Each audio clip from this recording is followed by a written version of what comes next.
Chief Murphy sent me. Oh, good chief. Have you heard about that couple at the airport got in a taxi yesterday morning? Never made it home? Denzel Washington plays a paralyzed cop whose skills are needed on a baffling murder case in The Bone Collector, which is one of 6 new movies we'll review this week. I'm Roger Ebert, film critic of the Chicago Sun-Times. And I am Joyce Kilhaywick, film critic for WBZ in Boston, and I can't wait to get started. Okay, let's jump right in with our first movie, The Bone Collector, which opens with a couple getting into a cab at the airport, and later the man's body is found buried in a bizarre way, and the woman is still missing. The crime scene is thick with clues, and only one man can unsort them. Forensics expert Denzel Washington, who was paralyzed from the neck down while investigating an earlier murder scene. From the bed where he now spends his life, he asked to meet the young cop who did such a good job of preserving the evidence at the murder scene. She's played by Angelina Jolie. I want you to work the case with us. Forensics is not my area. Are you being modest, or are you a little uneasy about doing some real police work? Another victim disappears, and it becomes apparent that someone is deliberately playing mind games with Washington. Yes, you can. He has faith in the young officer's skills and sends Jolie as his eyes and ears to a possible murder site. All right, I'm going to walk you through collecting the evidence. You do everything exactly as I say.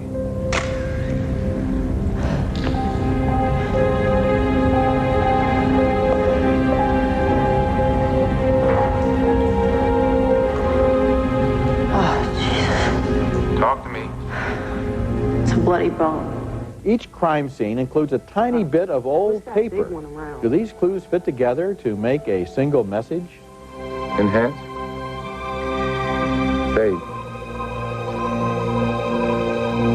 That's a woman's face. Yes, it is. You know, watching this movie, I was struck by the disparity between its great skill and its low intelligence. It's well made in a technical way, it's well photographed, it's well acted, but the story is so dumb. What are we supposed to believe? That a serial killer is going to spend days and weeks making up complicated clues and laboriously planning them like a little puzzle for Denzel Washington to figure out? I don't think so. The Bone Collector is in the tradition of Seven, Kiss the Girls, and Copycat, where the crimes are stage managed by the killers, and you kind of know you have to play along with things a little bit. That's the rules of the game, but this time the plot is so preposterous that I finally just gave up. That would be my review. I can't believe it. I thought this was a difficult film to talk about because there's so many good things here. But this script, it seems impossible that they could make any sense out of those clues. And I also felt cheated at the end because you could never, as an audience member, figure out who that killer was. And you can't do that. Giving away anything, you can't do that. Without giving away anything, it's kind of a rule in the movies that somebody who's around should be the person who did it. Exactly. You can't just at the hour and 40-minute mark have somebody, you know, take a bus into town and identify himself as the killer. That's not fair. It's so true, and I could feel it coming, and I can always tell. I've got this little barometer, and it's almost like I felt my interest waning, and I thought, oh, I know what they're going to do. They're sort of ticking off the red herrings one by one, and there it is.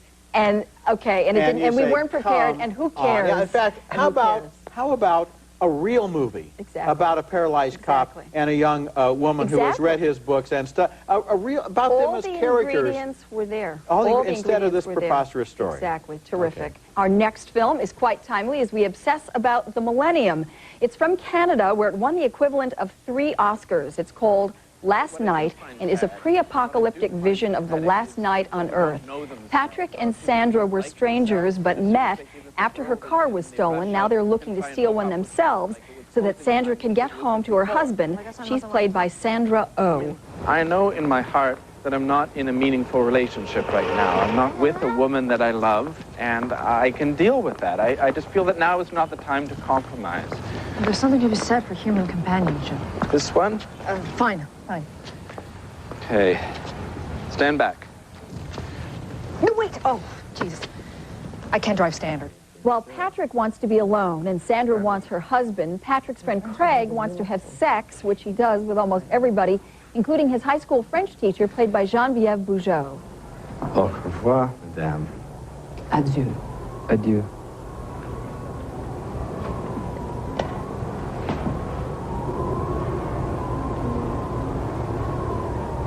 Bon voyage. As the end approaches, Patrick and Sandra begin to get more intimate. Well, I was born here in Toronto and lived here all my life, in North York, actually. And my father was a stockbroker. Okay, you better hurry up. Tell me something to make me love you. This is a directorial debut for Don McKellar, who also wrote the film and stars as Patrick. And I wasn't completely convinced by his efforts. The plot contrivances bothered me a little bit, and some of the acting seems stilted. But I did appreciate the film's original approach, its intimate focus and relaxed tone, a relief from the grand and chaotic doomsday scenarios one might expect under the circumstances. And the ending was surprisingly powerful and moving. Last Night isn't flawless, but it finally accomplishes what it sets out to do. Yes, it does. And you know, I saw this movie at Cannes, and then in the fall I was on this talk show at the Toronto Film Festival, and people were asking, well, what's the difference between a Canadian film and an American film? And my answer was the difference between Armageddon and Last Night.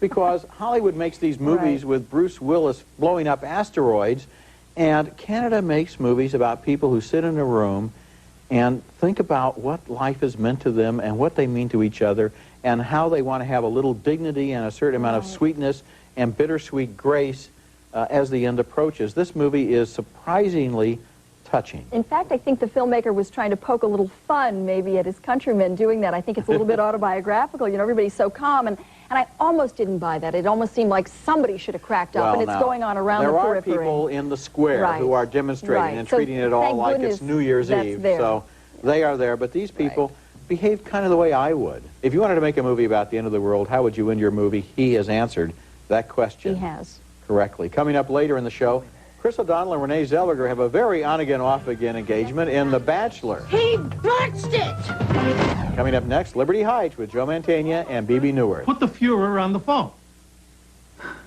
Your father wants to talk to you. Coal in the boiler. They told me to shovel more coal in the boiler, but that don't do. How do you think they came up with that order? What? That the Jews should be first. Three Jewish teenagers are growing up in Baltimore in 1954, and that's seen from Liberty Heights, a wonderful new film by Barry Levinson, and this is his fourth film based on memories of coming of age in his hometown of Baltimore. The others were Diner, Tin Men, and Avalon. The action in Liberty Heights is seen through the eyes of two brothers. One of them, named Ben, is played by Ben Foster and has an irreverent sense of humor. Oh, my God. Oh. Have you lost your mind? Have you completely lost your mind? What are you talking about? It's Halloween. His school has just been integrated, and he kind of likes the smart, studious black girl who's new in the classroom. What? She's attractive. Just kill me now. The black student's name is Sylvia, played by Rebecca Johnson, and they become friends in a shy and sweet way. One day they're hanging out when her father arrives home unexpectedly. Sylvia, how could you do such a thing? We didn't do anything. What's his name? Ben Kurtzman. Mr. Kurtzman? Yes, sir. Would you come out of the closet, please? That's James Pickens Jr. as her father, and Ben's father, played by Joe Mantegna, runs a burlesque theater and the local numbers game. Not to cause anxiety, but I hear the state is thinking of a lottery. Oh, that's old talk. Lukey Saperstein's been pushing that since the end of the war. It's gathering steam in Annapolis. They're looking for new revenue. What they should do is legalize gambling. It's good for business. Vegas is going through the roof. Lottery. Ben's older brother, named Van, and played by Adrian Brody, has his own problems. He feels love at first sight for a troubled Gentile girl. But Liberty Heights isn't really primarily about young love. It's about values. It's about knowing who you are and what you stand for. And one of the most interesting characters is played by Joe Mantegna. His business is outside the law, but he's an honest man, and his ethics are unshakable. That actually gets him in a lot of trouble. Liberty Heights has lots of humor in it and some wonderful nostalgia and a real big heart. I really like this movie. I'm going to say that I like this movie, but it didn't quite measure up to Avalon, let's say, for me, or Diner. I thought it was weaker than either of those for one reason. I didn't feel that the film had one clear, dramatic spine. It wasn't dramatically shaped It seemed to me that really what it's about, because the father is in a business that, as the mother tells the kids, what your father does is not legal. Right. But nevertheless, he's absolutely ethical. Interesting. You know, I thought it was less about values and more about crossing boundaries, pushing at limits. Racial boundaries, religious boundaries, class boundaries. It's that too. And There's a lot. I would have expected more, almost more confrontation, more tension here. Well, there's a lot in this movie. It's a very rich movie, and I just like the fact that it showed all of these people and all of their problems at that time and in that place. I loved it. I just wanted more. I wanted more. I thought some of his other films along this line were a little better. Okay. There you go. Coming up next, Chris O'Donnell wants $100 million, but is he willing to marry Renee Zellweger to get it? The Bachelor, when we come back. Was that a proposal? We'll get married before 6:05 p.m. on your 30th birthday. You're going to get cut off without a shot. That's a scene from our next film, which is based on a Buster Keaton classic, but is definitely déclassé. The Bachelor stars Chris O'Donnell as a guy who can't commit, so he botches his proposal to the right girl, played by Renee Zellweger. The upshot is, you win.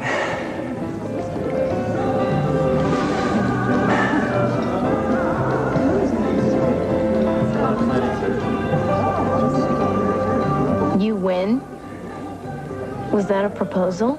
But O'Donnell's character discovers that he has to get married within 24 hours or lose a $100 million inheritance, so his friend takes out an ad in the newspaper. Ladies? Let's get it!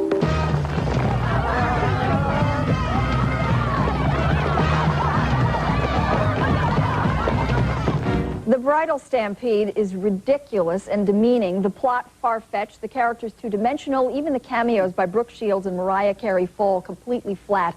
People just don't behave like this. The ending tries to be winsome, but The Bachelor is a loser. You know, you mentioned it's based on a 1925 movie by Buster Keaton, and as I watched it, I thought, gee, this movie would be better if it were in black and white and silent, and it had Buster Keaton in it. Definitely silent. Because then the simplicity and innocence of the story could come through, and modern people don't act like this. No, they don't. No, And it there's doesn't know not what a it wants single to be. moment that you can believe or care about. They're attractive actors, but what are they doing in this movie? Forget it. It's an embarrassment. Okay, I've forgotten it already. Our next movie is American Movie, a terrific documentary by Chris Smith about a Wisconsin man named Mark Borchardt who dreams of only one thing, making movies.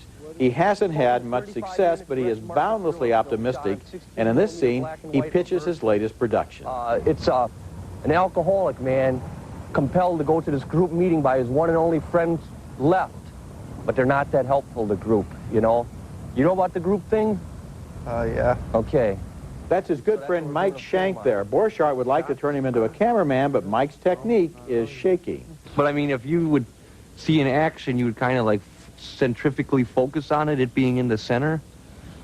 Yeah, I can figure that out, yeah. I mean, I think my mom's going to have to end up going out in the woods. I mean, it's just one of those things. I have my shopping to do, and I have so much. But Borchardt's mom is actually a pretty good camera operator. They're working on a short film here named Coven. The chief source of money for Mark's productions is his Uncle Bill, who was also pressed into service as an actor. You got to watch your teeth, too, because they clack a little bit when they loosen up in the mouth. And take 10.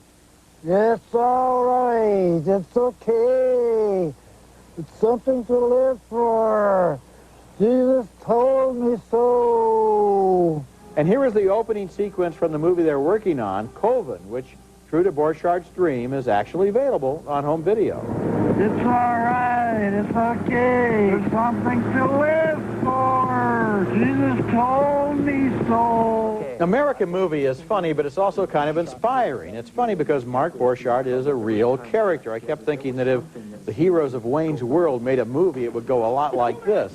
But at the same time, you have to admire his dogged determination. He may not have had any success yet, but that doesn't stop him. And in his love and obsession for the movies, you can sense the soul of an artist, even if you can't always quite see the ability. Oh, I couldn't agree with you more. He is so wonderful. I loved this man, and all he has is a dream. He has no money. There is no equipment. He barely has a camera operator. He's on the floor with his mother trying to shoot this thing. It's almost like watching a train wreck in slow motion, and you're thinking he could never possibly succeed. But then somehow, when I saw some of the opening shots of Coven, which he insists on calling it Coven, true to his vision, I was struck by how elegant some of those images are. He does have an eye. And, he may have some of the technical skills there. To me, the actor who steals the movie is his Uncle Bill, who is a real person, who lives in a trailer, has a certain amount of money, which Mark is determined to separate him from. And Uncle Bill is not deceived by anything. He knows that this is just going to go down a rat hole, that the movie is never going to be made, that Mark is just dreaming, and yet he gives him the money and keeps complaining the whole time, and those scenes are priceless, and the whole movie is just such an American original. It's about a guy who wants to make movies, and you know, this is small scale of what goes on in Hollywood. I mean, if Uncle Bill were a billionaire and Mark Borchardt were some guy working in a studio, things wouldn't be that much different. No, I have to say I loved everything about this movie. It's one of the best character studies I've ever seen, and I can't wait to see Coven. I've seen it, so... Is it good? You can wait. Okay. When we come back, Tim Roth plays a jazz pianist who was born at sea and never steps foot on dry land. That's in The Legend of 1900.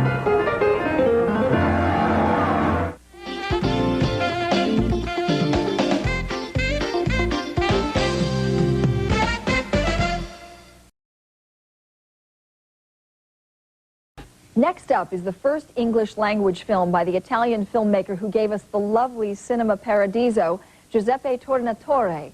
His latest effort, The Legend of 1900, mines similar territory but falls far short of paradise. It's the tale of a baby abandoned on an ocean liner, raised by the crew and named 1900 for the year of his birth. He never sets foot on land. Amazingly, however, he becomes a musical virtuoso on the keyboard. Tim Roth plays the title character.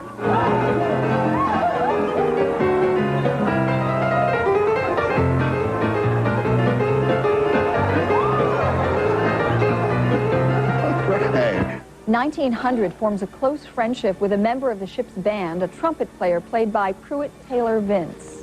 God knows you can't spend the rest of your life traveling back and forth like some yo-yo. The world is out there.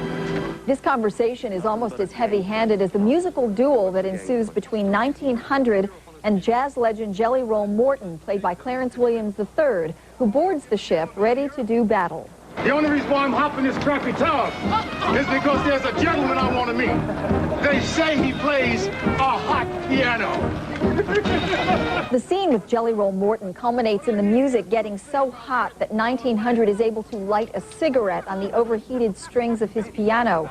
The film is pretty to look at and the music is often stirring, but the tone is emotionally overwrought. It's supposed to be an incredible story, but it is so incredible I didn't buy it. The Legend of 1900 is a suffocatingly sentimental pile of claptrap. Whoa! Well, I didn't like it either, and my thumb is not up, but I guess I liked it a good deal more than you did. Oh, I was wincing. I was kind of affectionate about this film and about its notion of a guy who spends all of his life at sea, looking longingly at the shore, and obviously has kind of the reverse of agoraphobia. Instead of not wanting to leave home, he never wants to have a home in a way.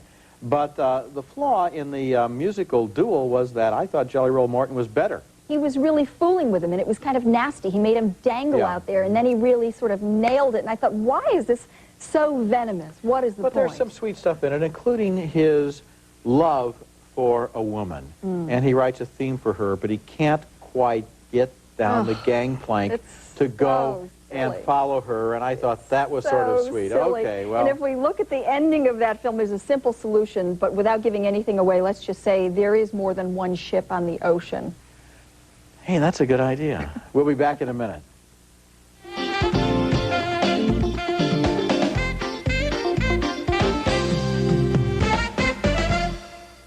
Now let's take another look at the movies we reviewed on this week's show. 2 thumbs down for The Bone Collector, starring Denzel Washington and Angelina Jolie. Good performances, preposterous plot. 2 thumbs up for Last Night, Don McKellar's thoughtful movie about the end of the world. 2 more thumbs up for Liberty Heights, Barry Levinson's nostalgic memory of growing up in Baltimore. I liked it even more than Joyce did. It opens November 17th. 2 thumbs down, though, for The Bachelor, the insipid comedy starring Chris O'Donnell. But 2 very big thumbs up for American Movie, a documentary that's so much fun you forget it's a documentary. And finally, 2 thumbs down for The Legend of 1900. So we agreed on everything, but the one we both have the most enthusiasm for is probably American Movie. An American Movie, and I just want to say, if Mark Borchardt can make a movie, anybody can do just about anything. It is so hopeful. It's kind of the Rocky of independent films. Thanks a lot, Joyce, for coming back to the balcony. Remember, you can hear our reviews, both Joyce's and mine, on the web at ebert-movies.com, part of Go Network, and my print reviews are at suntimes.com. Next week, more new movies, including Anywhere But Here, starring Susan Sarandon and Natalie Portman as mother and daughter starting over in L.A. And The Messenger, starring Mila Jovovich as Joan of Arc. That's next week, and until then, the balcony is closed.